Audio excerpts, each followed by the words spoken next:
Mireu, amb els nens i nenes de l'escola volíem fer un passeig vivent, però ho hem vist inviable, perquè la justícia espanyola s'hi podria posar, perquè a vegades es queixen per un sabó, no? Llavors, vés a saber.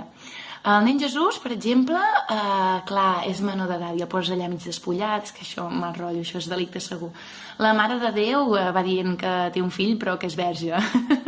Clar, això és delicte claríssim de fals testimoni. Llavors, ostres, sí, l'Àngel, en Joel ja s'assajava el paper, veniu tots a lloar-lo, i ho vaig veure ben clar. Dic, hòstia, això és delicte de sedició claríssim, perquè un cop allà els pastors, les ovelles que segur que estan adoctrinades per mossegar policies, vés a saber què fan. I llavors els Reis estava col·locant jo allà a la 13, no?, els regals i tot, i vaig caure, i hòstia, malversació de fons. Com explico jo a la justícia espanyola que aquests regals salen de la nada? No, fora. Cantarem 25 de desembre, fum, fum, fum, i ja està. Hòstia, no, que això pot incita a cremar contenidors. La mare de Déu.